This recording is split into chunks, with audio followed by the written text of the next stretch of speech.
Hey, everybody, welcome back to another episode of the Reputation Igniter podcast. I'm Chris Lollini, your host. I just want to give you a recommendation to like, subscribe, hit that notification bell to make sure that you are always in the know with our latest and newest episode. Today on the show, we've got Bill Spohn. Thank you so much for being here, Bill. We really appreciate it. Hey, Chris. Pleasure to be here. Glad we connected. Absolutely. And as you know, if you're an active listener, or maybe you're just tuning in for the first time, the Reputation Igniter podcast is really focused on, hey, how can we help you as an HVAC contractor really elevate the customer experience that you're delivering such that your business grows like wildfire and you can maintain that great growth in this competitive landscape that we have. And so we're always looking for industry experts, leaders. So please, if you know somebody that you think should be on the show, please don't hesitate to reach out and direct message me. And that is why we've got Bill Spohn on our call today, because we really want to dive into a component of the industry that I think most people can overlook in regards to the distributor that you're currently working with and dealing with. And why I brought Bill on is Bill is an actual professional engineer, something that I could never get to because it is just a lot of work and it requires a certain level of diligence and just follow through that most people can't maintain. So that speaks volumes of who Bill is and his dedication to, I would say, perfection in a lot of ways.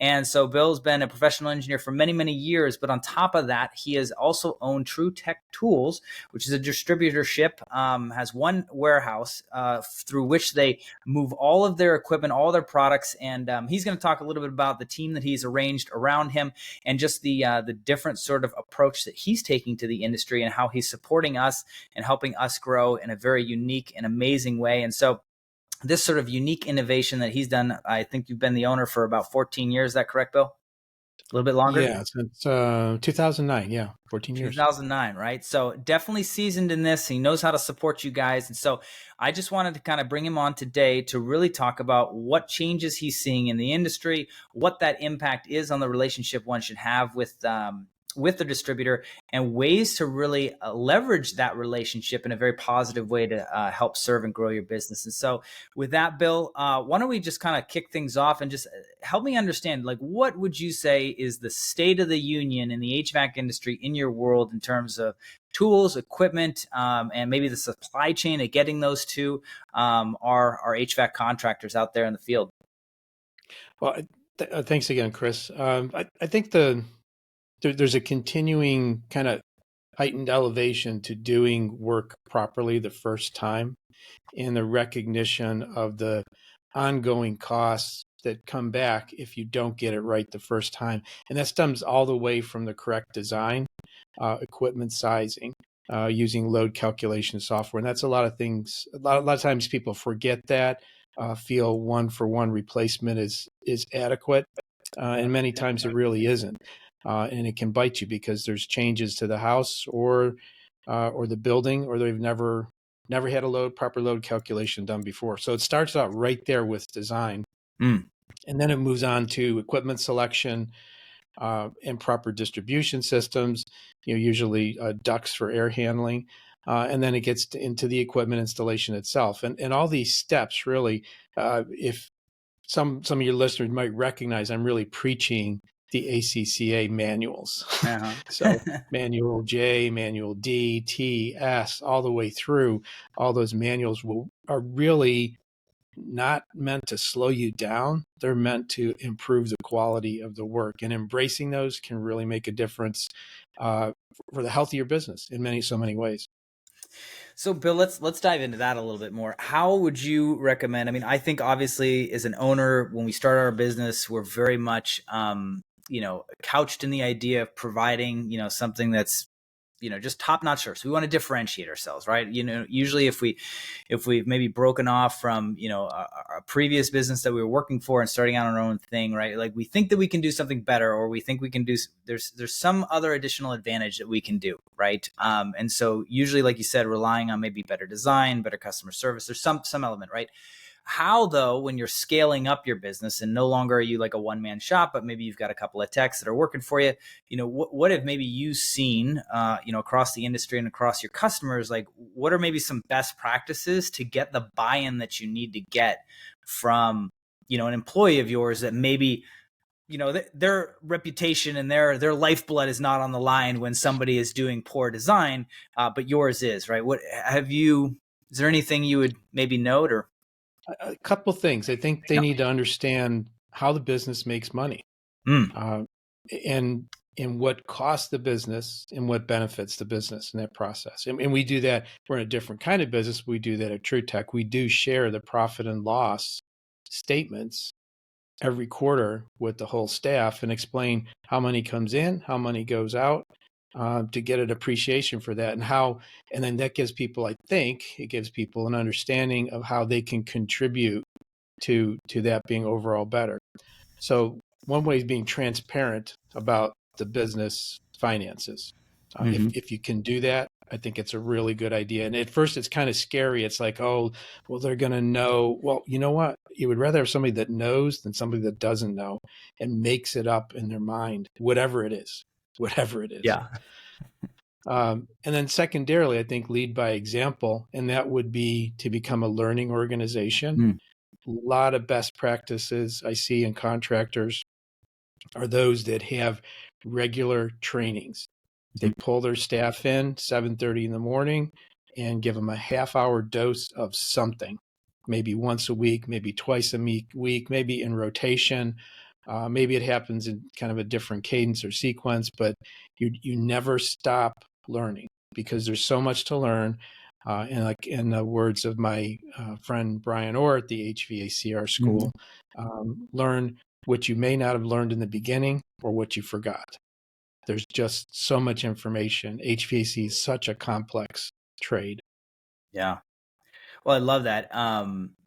Because I think too, and this is just, I mean, there's ramifications beyond just elevating somebody's level of, accessing to technical manuals and making sure that they're, in alignment with, codes and stuff like that. Because I think, I mean, you can still kind of get most of the way there with, decent work. But like you're saying, if you want to kind of show that differentiation, then you really need to be like to the T what they're recommending there. But you talk about the transparency within an organization, and I think that is so important in today's day and age. Is giving that it's a level of certainty almost in the business. Like if you as the business owner can articulate, the financial, for example, like what's going on, not only are you helping them understand how the business is run, right? And not only are you getting more buy-in, but you're also creating certainty for them in terms of their employment, right?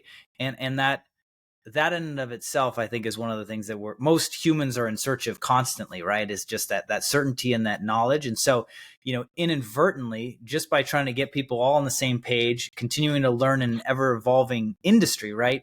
You're also adding a level of like ownership and buy-in that, I think some people can try and do that in different ways that feels a little bit more like manipulative, but I think this is just an open and honest way to get that buy-in. I think that's a brilliant technique. And something I've learned over time, and I think a lot of people I've talked with learn the same thing, is if you plan to teach something, you have to understand it better if you're a person of integrity. Yeah. And that means that you're going to get the kind of questions, you're going to have to go over it in your head. It's going to become part of your like mental infrastructure the more you teach something. And that would be a technical topic as well as the business side. Yeah. Yeah. That's great. And two, I think as business owners, we can kind of get caught in our own routines, right? And just kind of be going through the day-to-day motions. And like you said, sometimes taking, that moment to just sort of reflect and then put yourself in a position to teach requires a different level of creative thought, intensity and diving into our own material that can create a reinvigoration sometimes of like why we started it, or why we care about our employees so much. I think sometimes we can get so much in just the motion of being in business that you lose that. So there's a lot. It's multifaceted for sure. That's great. Sure is. So Bill, like what would you say, sitting in a unique position as a distributor, right? Like you're sandwiched between the manufacturers and then, the dealers. What for you, do you see any changes that are happening in the industry? What are maybe some things that, maybe the HVAC owner isn't thinking about in regards to, either what the distributor is dealing with from a regulation standpoint, from a supply chain logistics standpoint, and also, what changes might be coming down the pipeline that they should be aware of, that they should prepare themselves for. I mean, I know we're post-COVID, but there's always shifts and changes, either with technology, regulations, and stuff like that. Anything that kind of jumps to mind? Sure. I think the big shift towards electrification Mm-hmm. is a huge one that is impacting our markets, our business. Some of it's being driven by policy, some by federal and state and utility rebates, Mm-hmm. and some of it's just being driven by consumer preference. Mm-hmm. And I think the one thing to be cautious of, it isn't heat pumps are not bad, but a poorly installed heat pump can be bad. Mm-hmm. And then that onus goes back on to the contractor to get it installed correctly. Mm-hmm. And something else, I was just at a conference last week in San Diego called the ResNet conference, Uh-huh. Residential Energy Services Network. That's the HERS raters, if anybody's familiar with that, for energy efficient mortgages, home energy raters. And a guy I hadn't seen in a while from Philadelphia actually mentioned to me that it's the post installation kind of maintenance and awareness of how systems operate that consumers will need. So it's that extra bit of education that the heat pump's not going to heat the same way a gas or oil or propane furnace does. Mm-hmm. My thing, I just call it thinner heat. It's not thick heat like comes Yeah. out of a Right. natural gas system at very high temperature. So it's Mm-hmm. thinner heat, and because it's thinner, it's got to be laid on and layered on more slowly, Mm-hmm. and it can't respond to dramatic changes. But if you got the envelope under control, and this is where I'm going to shift in this other topic of building performance, Mm-hmm. if you got the envelope under control, and that's not losing heat in the winter or gaining heat in the summer as quickly as some other houses are. If you get those permanent energy upgrades, if you will, they're permanent. You do them once, Right. and they last for the life of the structure. You get that under control, then you can begin to use thinner heating and cooling. So it's sort of like rather than dumping a bucket of energy, you can layer it on in strokes with a brush. Yeah, I like that. How's that for an analogy? Yeah, no, it's a great one to think about that. And I think that's a perfect example of how do you educate the consumer, right? Because that's, and that's one of the things, I'm constantly dealing with in my world of reviews and referrals is like, it's all about either met, exceeded, or unmet expectations, right? And how much that can negatively impact your relationship with your customer, your client, and whether or not that relationship's going to continue, right? So I'd be curious, and maybe they talked about this at the ResNet conference, but that, and maybe again you can speak to best practices. Who does that kind of fall on? The post-installation maintenance sort of education process. Is that something that you would recommend or you've seen done well, like in person, one-to-one? Is it referencing somebody to a brochure? Is it having some sort of course or training online? Is it saying like, hey, here's a QR code for the manufacturer, here's a QR code for is that something that people like push off to somebody else? Like, I would just be kind of curious what the recommendations were there, or what you've kind of seen work best in terms of implementation. I haven't. I mean, this is like just a really fresh topic. Yeah. I'm sure it's been there for a long time, but it was fresh in my mind when it came up. I would say there's expectations and there's unexpectations. Sure. The unexpectation is what comes, but you weren't expecting Yep. it. And if you can prepare the customer for the expectations that they may have in their mind and the unexpectations that they never realized or thought about, but you as the professional bring to them, Mm-hmm. who are they going to go to next time? Who are they going to recommend? It's like, this person, this business really took care. And if you make that part of the culture of communication, then it isn't just about selling things. It's about building the relationships. Yeah. I love that. Well, and a couple of well-placed anecdotes or analogies, I think, go a long way. Like you're talking about, right? It's not, you're not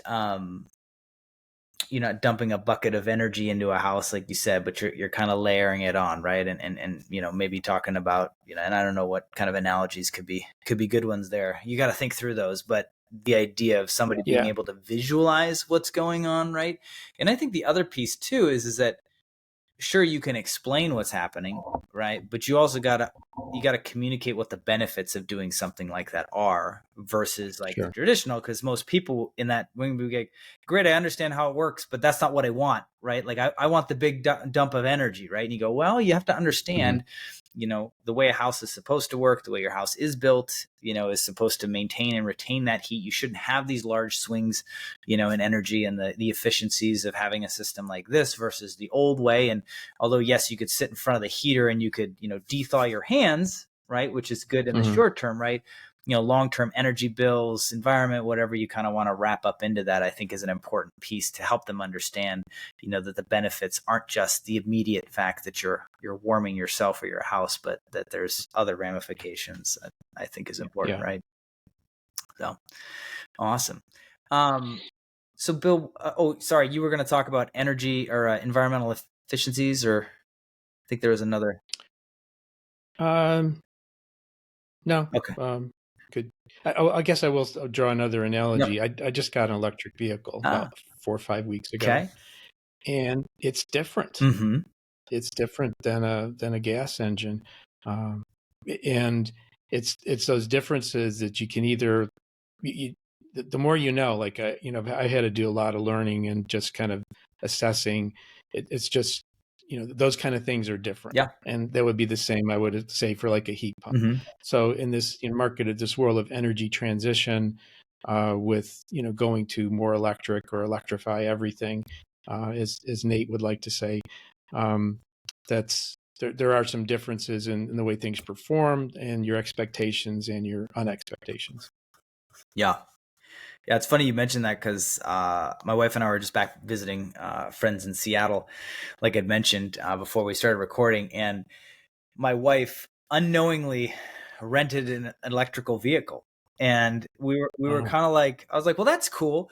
But my wife immediately jumps to the bag like, well, where do we charge this thing? Like, is it going to run on a battery? Like, like her initial fears go to the place of like, oh, man, the logistics of all this, me on the other hand, being the engineer, I'm like, this is exciting. Which vehicles can we have? Right. Like I'm excited about the experience, right? Not thinking about the longer ramifications. Cause I think as men, we just kind of go, well, we'll figure it out when we get there kind of thing. Right. And so, it's like, could I do a Polestar or Tesla? And like, to me, I'm like, well, I've driven in a Tesla before. Like I want to go check out and experience the Polestar. And then my wife goes, yeah, but where do we charge a Polestar? At least we know that we can charge a Tesla at, JC's house. Right. And so it's just it's like the things, like you said, that you think of, there's different things. And then not only that, but then getting into the car and how it drives a lot differently. Right now, the acceleration is, something that can make you giggle like a little schoolgirl when you really slam down on that thing. But there's also the fact of like, as soon as you take off the accelerator, man, the car just starts to slow down because it's the regenerative braking, right? So that's also a different, feeling that you have to kind of get used to. Oh yeah, that's huge. The one pedal driving, the more you can get used to that, the better. Yeah. And so, like you said, there's an adjustment period. By the end of the weekend, I was very comfortable with the car, and I wasn't, swearing and cursing about certain elements of it because I realized, the reason and the utility behind it and the longer term ramifications, like you said. So I think it's, like you said, it's so important. But if you don't have those unexpectations explained to you, you could find yourself really kind of upset with the overall experience. Yeah. Right. When it's actually operating exactly as it's supposed to, and it's really giving you all the benefits that you initially wanted it for, right? Yeah. Absolutely. Yeah. Love it. Well, maybe Bill, we talk a little bit about this. How do you see, the relationship that an HVAC owner has with their distributor and their team has with their distributor? How does that impact the customer experience? Well, I think you have, I would like, one of the things we talk about at TruTech sometimes is we in addition to selling things, selling tools and test instruments, we try to impart confidence in your use of those tools and test instruments. So it's first off knowing what you can and can't do, and then helping you do it better, so that it never becomes an impediment to doing your work. And I'm seeing a lot of I've been in the trades, HVAC trade, since 1988. Mm-hmm. So I've seen a lot of change, a lot of things constant, a lot of change. What I see changes lately are a lot of, I'll say, smarter, or people that want to be trainers and educators are being given that chance. Mm-hmm. And there's this blossoming, almost explosion of people who are just great, but also great explainers, great technicians, and they're being given opportunities.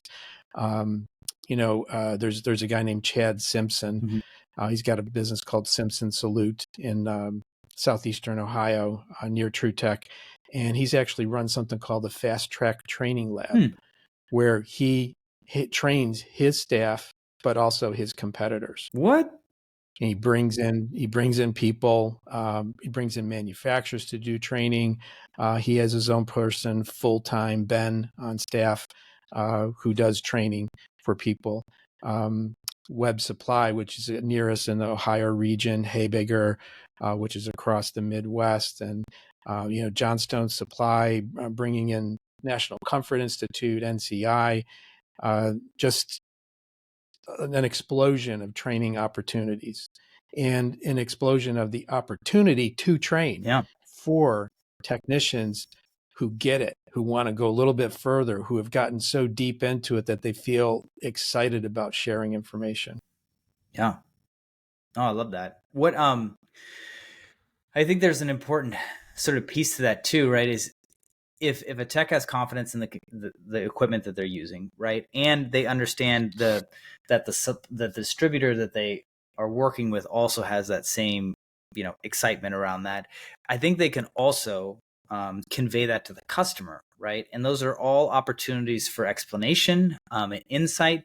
And I think at the end of the day, and Nate Adams and I talked about this a lot, right? Is like, instead of having that parent to child relationship where the customer is seen and feels like the child, and the parent is just telling them, what's going on and why it's going on.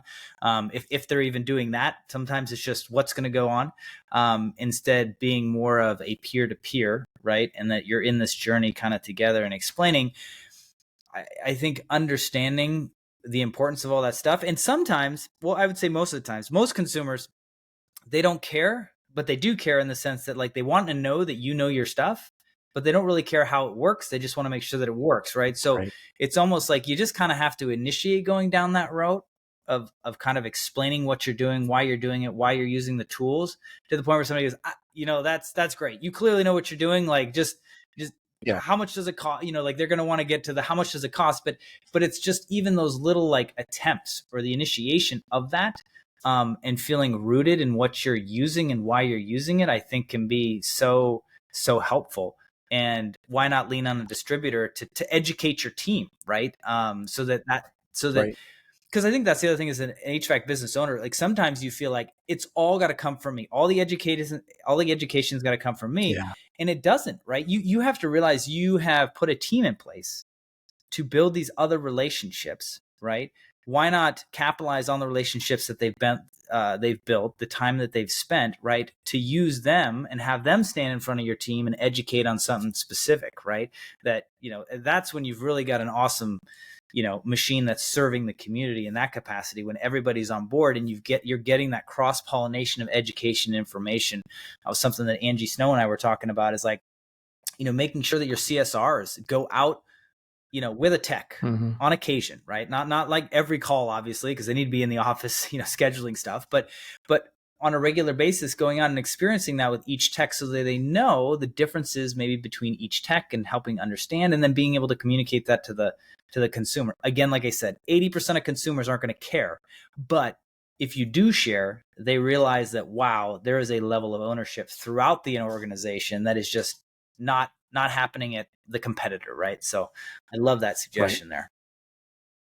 Yeah, be careful of TMTI, too much technical information. Yeah, right. So and that's, I think if you're training anything, you got to train on the people skills of understanding where that is, but at least, knowing that you have that information to fall back on when somebody does ask you, like, hey, what is that you're using, right? Because if you're going like, it's just a tool and I read this information and then I write this information down here, like, people go, well, how do you know if it's right or if that's even good, right? And so, yeah, like that.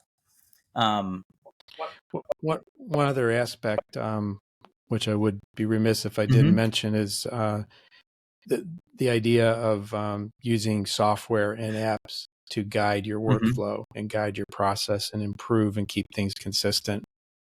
And one of the great examples that I can think of is my friend Jim Bergman and his team and the developments they made with MeasureQuick, which is a platform for Bluetooth connected measurement tools. And they now have guided workflows so that you can show somebody a process and get them up to speed in working and following a process very quickly. And that's something that the guy I mentioned before, Chad, does with his new hires. Yeah. So when you say getting them up to speed on that, is that like somebody like a tech or somebody in the organization, like educating consumer, or is this more of like a distributor educating? No, this would be for the technical process. Gotcha. To follow a good process in the application of what you're doing for installation, for evacuation, for charging, for diagnostics, just following a workflow to make sure steps aren't skipped, and because it's a reference that works alongside of you at your pace. Nice. I like that. Yeah. Would you say that's kind of similar to what like Bluon's doing with their app and their AI? I guess that I was watching Gil Cavy's show HVAC Uncensored, and he was talking about that with them.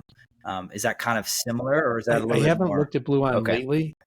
Yeah, I haven't looked at Bluon lately. It could be in a parallel situation. I know they've done a tremendous amount with instruction manuals and cross-referencing and parts delivery, but I haven't heard or seen their latest development there. No, it's just fascinating because they're using a lot of like AI to just help techs like on the job kind of like support and troubleshoot certain issues, which I think is great, right? I mean, it is all about speed and efficiency, right? And if one can lean on, other apps, like, again, you can't just blindly follow, what's going on because they don't know everything, but you have to, as long as you've got enough of a semblance and you're just going, man, I'm stuck here. Or, I know there's an answer somewhere, where would that be in the manual or whatever? I think that, leaning on technology in that capacity. And so it's really cool to just watch, I think, just these resources become created, and instead of that just relying on one guy with all the information somewhere who can essentially be the choke point in any sort of like troubleshooting effort. So that's a very good point. That's cool. Yeah. Awesome. What would you say? I mean, how have you seen maybe the impact of a good relationship with a distributor kind of like maybe hamper an HVAC business's reputation, and how have you seen it like enhance? Like what's an example of maybe something that, through good communication, one can kind of like go above and beyond versus maybe where there's maybe a lack of communication, lack of trust that kind of negatively impacts a business's, we're always talking about the implications of things in a business and its reputation. I guess if you set the expectation too high and you can't fulfill, if you say, like in our case, if like we said, everything gets delivered in 12 hours, that's never going to happen. So just make sure, be careful about setting expectations way too high. Yeah. That makes sense. Well, so Bill, let's talk a little bit about TruTech. What for you, how do you see yourself helping the industry, right? I mean, I know you started the company and it wasn't something that, it was more for the reason than just to be a middleman between, the dealer and the manufacturer, right? What was the overall vision that you saw, or the opportunity maybe you saw on the distributor side that you felt like there was maybe a need or a gap in the market that you guys could fulfill? Sure. So as back in around 2006, Jim Bergman, who's the MeasureQuick guy I mentioned, he was working with me at Testo as a part-time technical consultant for HVAC, doing a great job. And then he and his dad got the idea to start distributing a few products, just a few products, retirement hobby for his dad, using this new thing called the internet and Google ads and things like that. So that started up in spring of 2007. And, we talk a lot, and it was like, help, I helped him during the first year as an advisor. And then it really took off. It went 10x after the first year to the second year. And then we recognized that a lot of great products, like I worked at Bacharach and he worked with me at Testo, a lot of great measurement products didn't have the kind of appreciation that we thought they could for problem solving, for correct installations, for basically correct measurements. And that, and it would be hard to have like a regional company just to focus on one thing, like a cigar shop. They wouldn't have enough customers in just the Akron, Ohio area for that. So it had to be national. And so e-commerce really helped it grow and blossom that way, and just stuck with the tradition about, measurements are important. Our tagline now is quality tools, essential support. We do review the tools that we put into our catalog. We don't put in just a whole catalog and load things up. We try to screen things and curate, if you will, the kind of products that will go on, and then look for everything else coming down the road, is in terms of customers understanding how to use the product, technicians how to use the product, and getting it into their hands quickly and making sure they get what they thought they were getting. So we have an acronym, FUBS. Find us, find it, understand it, buy it, and support it.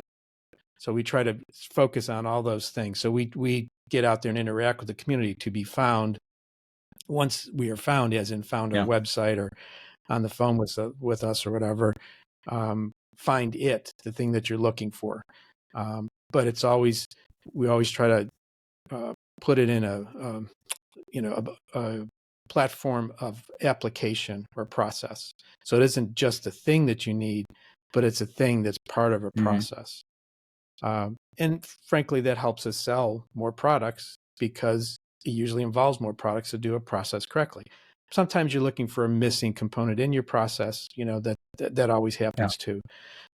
So that we like to teach process along with selling product. I like that. So as you guys are curating your tool list, right? Maybe you can walk me through, like, is this like, just one of your catalog managers is out there going, hey, what's the newest thing on the thing? I mean, this is an oversimplification. They're looking at Amazon and like, hey, what's the most reviewed product? Like, I know that's not what you guys are doing, but walk me through the process of curation, right? Like, between knowing that product exists to actually being something that you guys now stock and supply. What's all involved there? So we have a product committee, which is my co-owner Eric and myself, our marketing manager, my son Bill, Josh, our sales manager, and then also Eric Kaiser, who's our new we call him industry engagement manager. He was a technician. He is an educator. He's worked for a rep firm. He's worked for distributors. He worked all around the industry.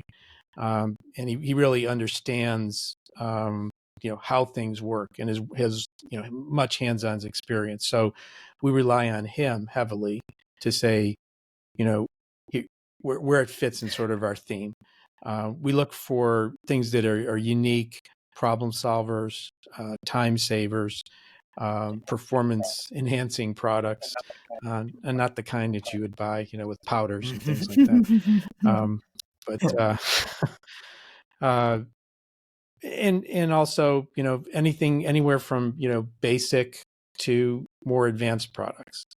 We don't want to segregate ourselves into just the high tech stuff. We sell analog gauges, analog meters, the basics, non-power tools as well as power tools that do the same thing. Love it. Do you guys do like rigorous testing on these components yourselves, or is it more like you're referencing other things? Or We reference the okay, manufacturers, but we do yeah, pay attention to customer gotcha. feedback. We look at their reviews, and sometimes we take factory Oh visits wow, and things like that, and just pay attention to the customer feedback. From time to time, handful of times, we run into products that mm-hmm. fell short, had some errors in them, some problems in them. What we usually do is we'll stop shipping the product. We'll contact the manufacturer immediately. We'll draw it to their attention. And we work to do it. It's sort of like not behind the scenes, but we don't make a Right, big deal yeah, about it. We want to see good products get out there. All the manufacturers we work with are very well intentioned. Sometimes things happen. We give them the grace of the ability to get their house in order and then things yeah. corrected What? again. So obviously, you saw this as maybe a potential gap in the market. Like, what traditionally is a distributor typically doing? Is it just they're sourcing as many components as they possibly can? They're flooding their catalog to have the widest array of different stuff so that they can lure people in with their catalog of 100 550,000 parts. Like what's traditionally being done out there as a distributor and yeah, compared to what you guys do? Well, I'll just be frank, Chris. I Oh, haven't okay. really studied it. We just do it the way we Yeah. think it should be done. I mean, are we aware of Yeah. what goes on? But I wouldn't want to like pass any Right. judgment Yeah. or any grade on anybody. Just I say like hopefully we just our focus is on the customer, and here's what our belief is, what the customer needs, and what they should do. And I'll also say sometimes we get copied, which is Very great. flattering. Uh, Yeah. Great feeling like hey, we did it Yeah. right, so someone else Oh, great. decided Yeah. to No, I copy just us. didn't know if that was something that maybe you had sort of come up against or you had studied prior to kind of, moving into this business model. No, I think it tools and Yeah. test instruments for a distributor that has to handle so much equipment and Yeah. ancillary products. It can often be a Yeah. smaller segment, and it's hard to focus on a smaller segment to do their training, their support, the stocking, the inventory, things changing. So we decided, that these products needed to have better awareness, but a focused awareness, and that's what we focused on. Um, but in a lot of times too, we feel like we bring something to the Yeah. market's attention because we think it's a good idea, and it gets adopted and sold through competitors, bricks and mortar distribution. That's great. We really truly believe we're trying to help the industry, and if we brought something to somebody's attention and they buy it through another Yeah. source, great. It's getting out there. It's going That's to do its awesome. job. I love that philosophy. Well, so Bill, as we kind of wrap up here, what would you say, like overall, what's your vision for the future of the HVAC industry and kind of like what you guys are doing and how you see yourself contributing? When would you see that vision maybe was realized or done, or is it something that's always in progress? I think it's always in progress. I believe like I said, the exciting thing for me now is it's so easy in so many different points to learn. And what I like is this cross fertilization. Mm-hmm. I do a podcast too called Building Yeah. HVAC Science, and it talks about that crossover area between building performance and HVAC. And I see a lot more of the kind of more traditional HVAC starting to Yeah. talk about that and understanding how to get sort of like control over the energy in a structure in a building. And pretty much that was the domain of a energy Mm-hmm. management professional for a large commercial building.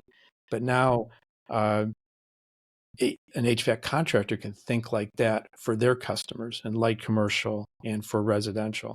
Start to think of being more of an energy manager, and then it opens up more possibilities for delivering hot water systems efficiently, for even doing things like electric vehicle and electric vehicle charger installation, even looking at getting to solar. There's a lot of contractors I talk to that have solar divisions, and the pivot's been whole Yeah. home performance, is what a lot of contractors are turning towards.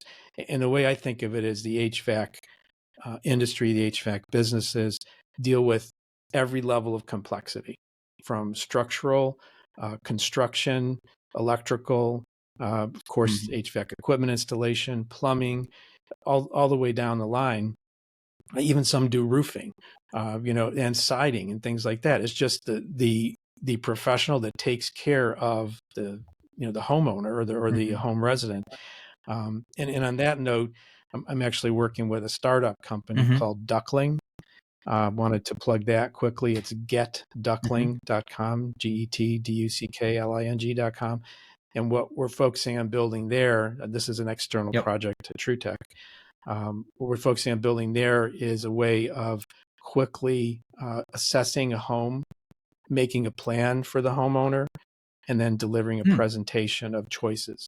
But in the process, pulling in all these different sets of information, your pricing information, the rebate information, financing information, load calculation, so you can do a really great job very quickly, very confidently, and also present it with some of that consumer education that we talked about earlier. So, what we talked about today is I'm trying to help build a system that does that. And it's unlike anything else. It's not a job or a work order system. It's not House Call Pro. It's not Service Titan. It's something very different than that.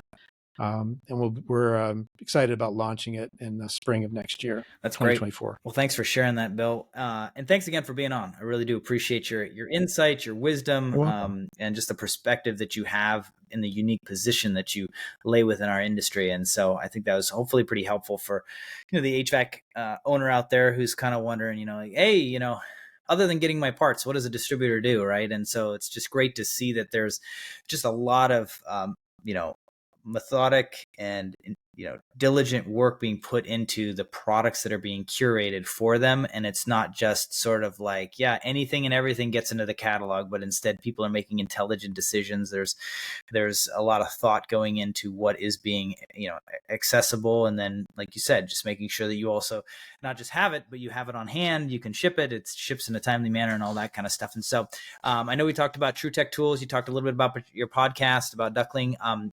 If people want to get a hold of you, they want to pick your brain for more stuff, what's the best way to kind of connect with you and engage? Get onto LinkedIn. Follow me on LinkedIn. That's probably the best way. And, message me through LinkedIn. And then if we got something to talk about, we'll arrange some time and chat. Awesome. I love that.